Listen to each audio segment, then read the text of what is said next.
This is the Math Lab video part 2. I'm going to work through all of the rest of the problems that I left blank in part 1. So I hope that you've been able to follow along with the two different parts of part 1 video and also work the rest of the problems on your own. So now you can use this video as a means of checking your work.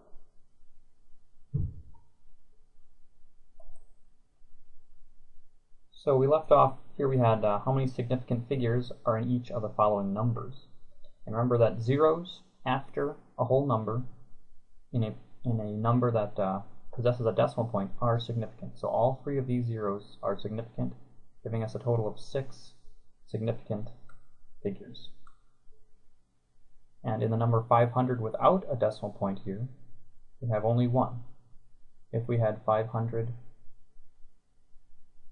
with a decimal point, it looks kind of strange, but that's how we would indicate that all of these figures are significant, and that gives us 3 significant figures. So without a decimal point, just the 5 is significant. If there's a decimal point, all 3 figures are significant.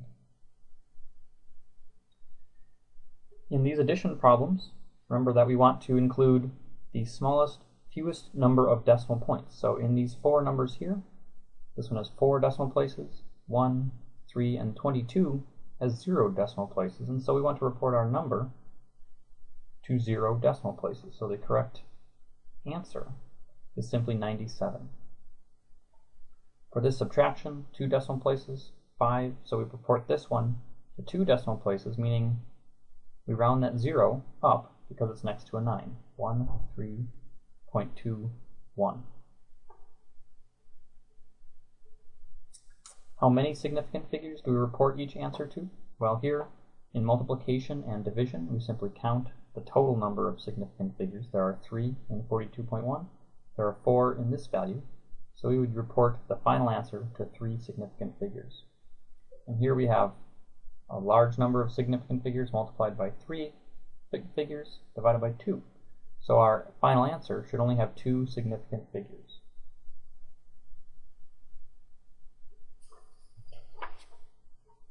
So writing numbers in scientific notation, remember that we take the decimal point and move it to be just to the right of the first whole number.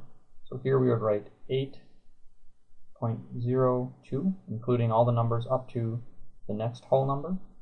These zeros are not significant because there's not a decimal point here. And so we multiply that by 10 to however many spaces we move the decimal point. 3, 6, 7. 10 to the positive 7.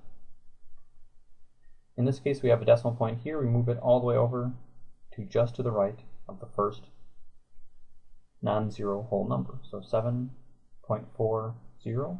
We include this 0 because it was included here. There's a decimal point in this number, so this 0 is significant. Multiply that by 10 now to some negative number because we started with a number much smaller than 0, and we moved it 1, 2, 3, 4, 5, 6, 7, 8. Negative 8. 7.40 times 10 to the negative 8. Here we're going backwards. We're taking the scientific notation and translating that into decimal notation. So 5, 2, and then we have to move this decimal point 7 spaces to the right because it's positive. So 1, we moved it 1 here, 2, 3, 4, 5, 6, 7. And we leave the decimal place out of this number because the original number was only reported to 2 significant figures. Here we have a decimal place, and we move it 8 spaces to the left to make a much smaller number. So we start with, again, 4, 1, 8, 5. And now we're going to move the decimal place 8 spaces to the left. So 1, 2, 3, 4, 5, 6, 7, 8. There's the decimal place. Typically like to write a 0 before it just so that we don't get confused as far as why there's a decimal place in the middle of nowhere. And again, we have 4 significant figures. 3.7 times 10 to the negative 2, that's much simpler. 3, 7, 1, 2.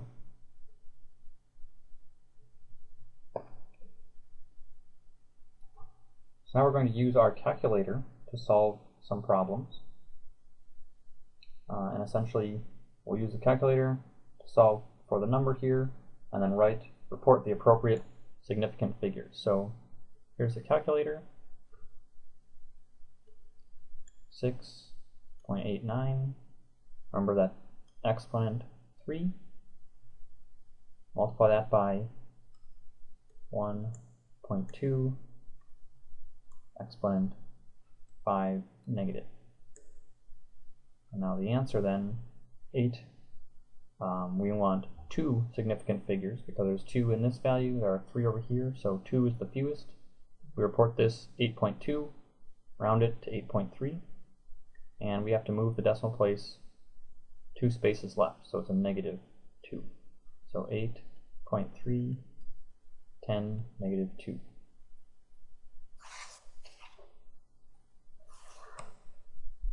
So I'll demonstrate one more calculator, and then I'll just write the answers down. You don't necessarily need to watch me use the calculator all the time. 6.28 exponent 4 negative plus 2.8, oops, forgot the point, 0.832 exponent 3 negative.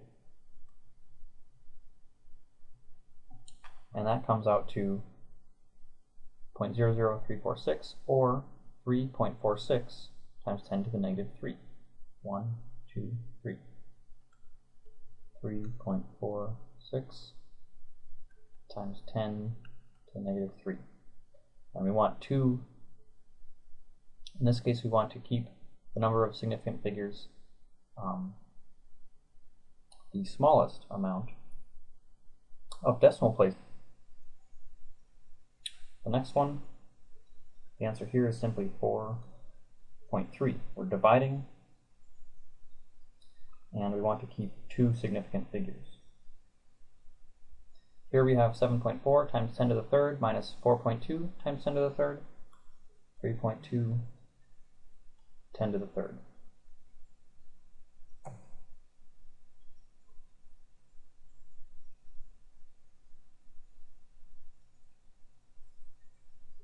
Here we have 5.26 times 10 to the second, divided by 1.8 times 10 to the negative third, 2.9, 10 to the fifth.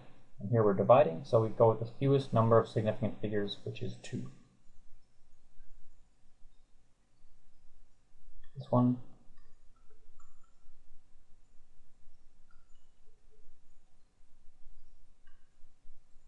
now if we think about it a different way, 0.416, 2.168. So what I've done here is I've translated this number into a different number times 10 to the third, negative third, so that they both match up with their powers of 10. And this way, we can see that they each have 3 decimal places, and so we should keep 3 decimal places here because we're subtracting. So on to using conversion factors to convert from one unit to another. Here we want to convert from pounds to kilograms. So we start by writing what we're given, 72.6 pounds. We need a conversion factor that has pounds on the bottom, kilograms on top. Looking back up, we observe that we have a 1 kilogram equals 2.205 pounds. And we need pounds on the bottom, kilogram on top. So 1 kilogram over 2.205 pounds. 1 kilogram, 2.205 pounds. Now pounds cancel. If we plug this into our calculator, 72.6 times 1 divided by 2.205 equals 32.9. Here we're given gallons. We want to convert to liters, so 3.82 gallons. And the hint says we need 2 conversion factors for this problem. Well, how could we figure that out on our own? So we know that we're going to use one or more of these conversion factors up here. We need one that relates gallons somehow. And here we have gallons to quarts. So we could use this one, gallons to quarts. We understand that we don't want quarts, we want liters. So is there a way to get from quarts into liters? In fact, there is. Here we can relate quarts into liters, and so if we use 2 conversion factors, we can go from gallons to quarts to liters. So we're given gallons. We want cancel gallons, so 4 quarts over 1 gallon. 4 quarts, 1 gallon. That's our first factor. We know that gallon now cancels. So we've converted to quarts. We want a factor now that has quarts on the bottom, liters on top. So we can cancel quarts. And we can do that by using this one.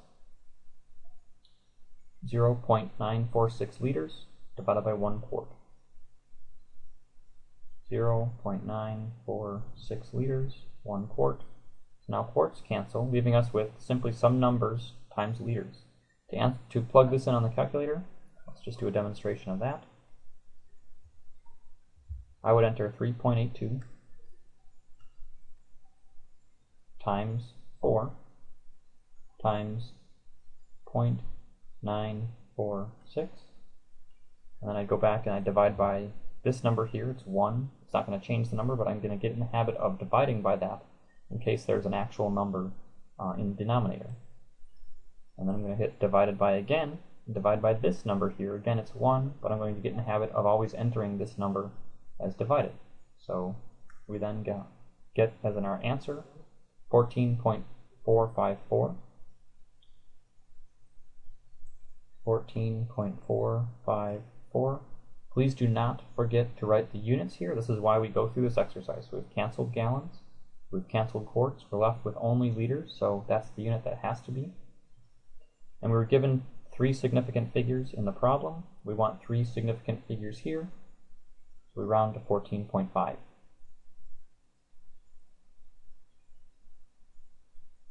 Last one in this section, 29 meters per second converted to miles per hour. So we are starting with 29 meters over 1 second. That's how we can translate this. Anytime there's 2 units, 29 times meters over 1 times seconds. And so now we can, the hint says convert the numerator first, so let's convert meters into miles, and then we'll convert the denominator. So we need a factor that will leave us with miles on top, meters on the bottom. Scrolling back up, 1 meter equals 6.21 times 10 to the negative 4 miles. And so we can use this factor, miles on top, meters on the bottom. 6.21 times 10 to the negative 4.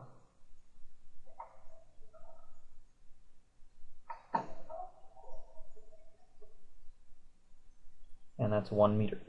Let's just make sure we entered that correctly. 6.21 times 10 to the negative 4 miles over 1 meter.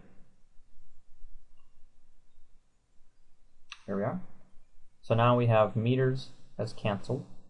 We have miles on top, which is what we desire, so we're done converting the numerator. Now we need to convert the denominator from seconds into hours. So if we remember from on top, the previous page, there are 3,600 seconds in an hour. Since I want to get rid of my seconds, I need to put seconds on the opposite side of the fraction line. So seconds go on top, 1 hour. We want hours on the bottom. So that's why it's a good indication that hours should be on the bottom. In our conversion factor, seconds cancel, meters have already canceled, leaving us with miles per hour. Plugging that into our calculator gives us 65 miles per hour, 2 significant figures.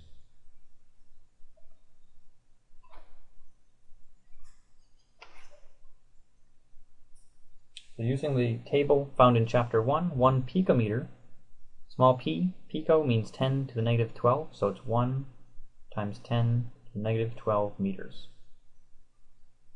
1 milliliter is equal to how many liters? We know that small m, milli, equals 10 to the negative 3. So here's a conversion factor to go from milliliters into liters. femtosecond. Femto is 1 times 10 to the negative 15. So that's a conversion to go from seconds into femtoseconds. Milliseconds, just like we did for milliliters. Milli means 10 to the negative third. Does not matter what the base unit is. This is a milli, 1,000th of the base unit. Now we can use these equalities for question 12. Essentially, we're going to do the same thing, but we're going to use the inequalities there, or the equalities, to convert from one type of unit to the other, keeping the same base unit, but changing the magnitude of the number. So here we want to go from picometers into meters. 56 picometers times, we know that 1 picometer equals 1 times 10 to the negative 12 meters. So 1 times 10 to the negative 12. We want meters on top because that's the desired unit. Put picometers on the bottom to cancel picometers. So now we have 56 times 1 times 10 to the negative 12, which is also equal to 5.6 times 10 to the negative 11. Given is 4.28 liters. We want milliliters on top, so we can convert. Liter, 1 milliliter equals 1 times 10 negative 3 liters. So here we would enter 4.28 times 1 divided by 1 times 10 to the negative third. That gives us this value.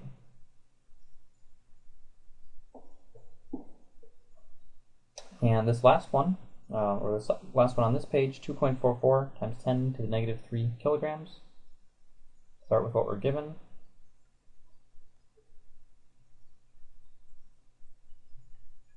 We want to convert ultimately to micrograms, but up here we have kilograms and grams, and then we have micrograms and grams, and so we can use both of these values to convert eventually from kilograms into micrograms. So the first thing we'll start with is kilograms on the bottom, grams on top. 1 gram equals 1 times 10 to the third.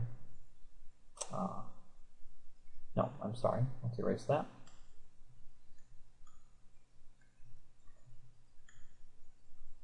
One kilogram equals 1 times 10 to the third grams. Kilograms cancels. So now we're at grams. We want to get to micrograms, so we need a conversion factor where micrograms is on top, grams on the bottom. Top says 1 microgram, 1 times 10 to the negative 6 grams. So 1 microgram, 1 times 10, negative 6 grams. And we'll see that grams cancel, leaving us with just micrograms. Entering that in our calculator, we'll find that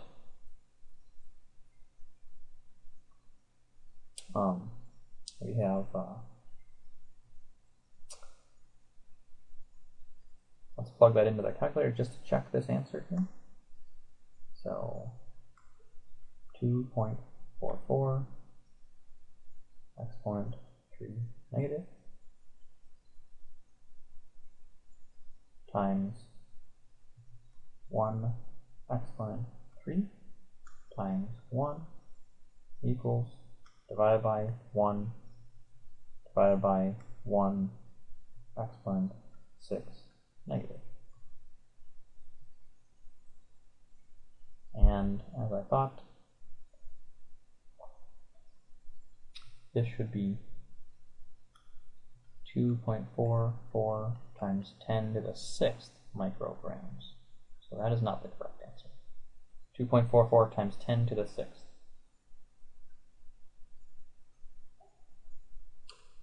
901 femtoseconds. To convert to milliseconds, first we'll convert from femtoseconds to seconds. Remember that a femtosecond is 1 times 10 to the negative 15 seconds. 1 times 10 negative 15. Femtoseconds cancels, leaving us with seconds. Seconds on the bottom, we want to go to milliseconds. 1 millisecond. 1 times 10 to the negative third seconds. And now we're left with just milliseconds as the desired units.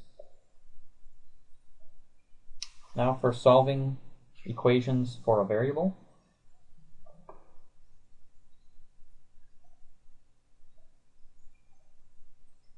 Here 5 minus y equals 3 plus y. If we subtract 3 from both sides and add y to both sides, right, 3's cancel here, we're left with 2y, y's cancel, we're left with 5 minus 3. So that gives us 2 equals 2y, y equals 1. Over here, we can simplify this. Negative 5y equals 2y plus 56. We can add or subtract 2y from both sides. That cancels, leaving us with negative 7y equals 56. So y equals 56 divided by negative 7 equals negative 8. So here I'm going to divide both sides by negative 7. We can see that the negative 7's cancel, leaving us with y equals 56 over negative 7.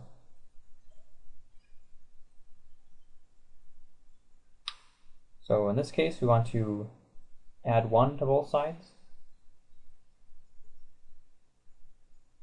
and add 2y to both sides.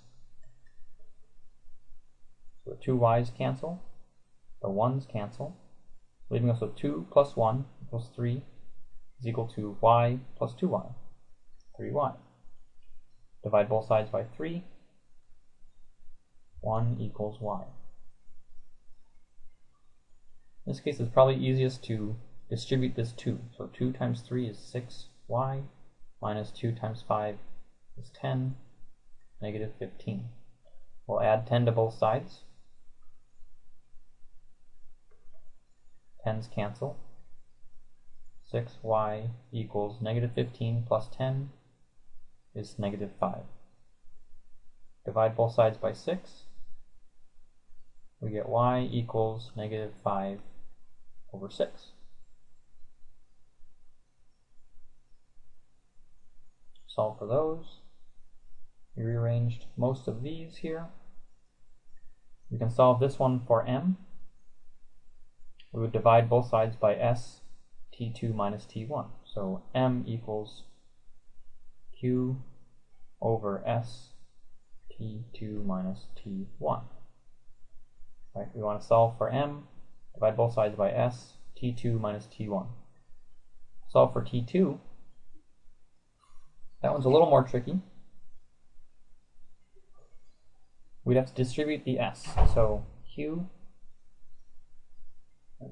equals m s t2 minus m s t1. I've distributed m and s into these t2 minus t1. And then we want to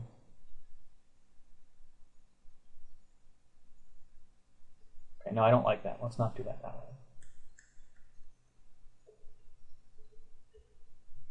So it's better to isolate t2 minus t1 on one side. So we divide both sides by m times s. We get q over m s equals t2 minus t1. In order to isolate t2, we simply add t1 to both sides, leaving us with t2, these cancel, equals q divided by m times s plus t1. Sorry, this should be an s.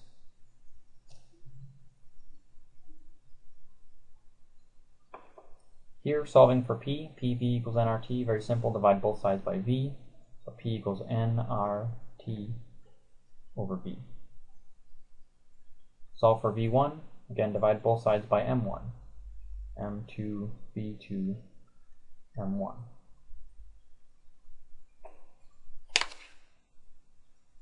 And lastly, calculating some logs.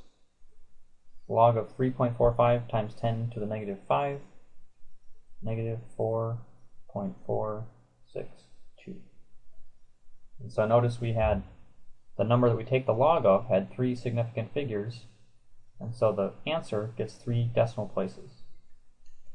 Log of 8.7 times 10 to the negative 12, negative 11.06.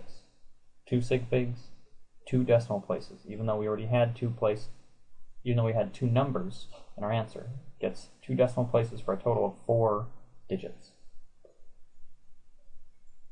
Taking the log of a fraction, remember that you perform the fraction, divide the fraction first, and then take the log of that number, 3.863. Again, 3 decimal places, 3 sig figs in our original number, 2.871. 3 decimal places, 3 sig figs. And lastly, the logarithm of a number is negative 2.61. So we want to go 10 to the negative 2.61 equals this number. That's the anti-log. And that number is 2.5 times 10 to the negative 3. 2 significant figures here to match 2 decimal places in the logarithm of the number.